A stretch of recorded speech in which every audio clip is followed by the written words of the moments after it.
Hello, welcome to my channel. If first time for you, if you've been here before, welcome back.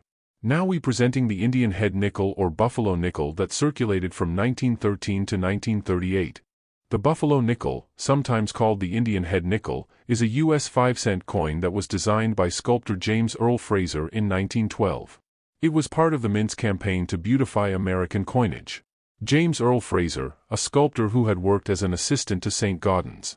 Fraser's designs had originally been for a 1-cent piece, but with Andrew's support, and the support of the next Mint director, George Roberts, the design was adapted in 1912 to a 5-cent coin that became the buffalo nickel.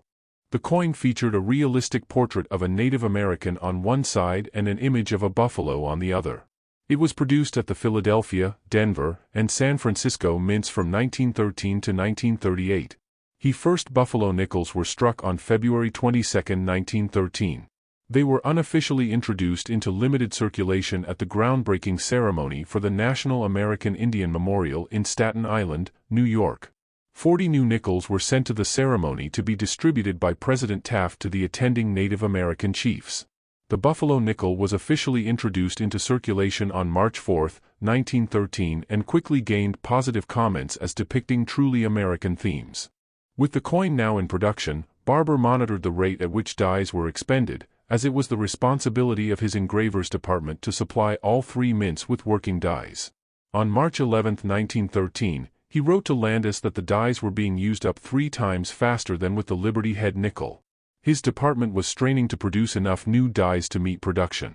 In addition, the date and denomination were the points on the coin most subject to wear, and Landis feared the value on the coin would be worn away. Barber made proposed revisions, which Fraser approved after being sent samples.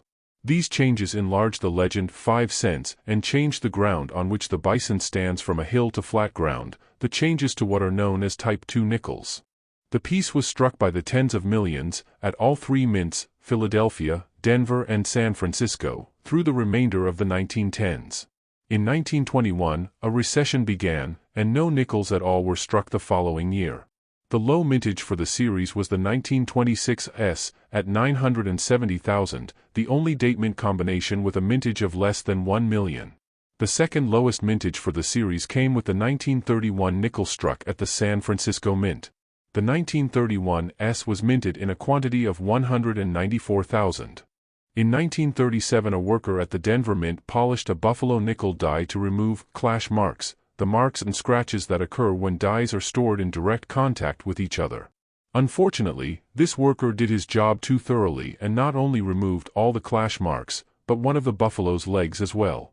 Amazingly, this mistake was not caught until after thousands of these 3-legged nickels had been minted and put into circulation.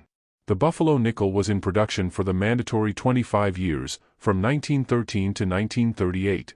In 1938, as soon as was allowed by law, the Mint announced a competition to design the buffalo nickel's successor. The Jefferson nickel began circulating in November 1938.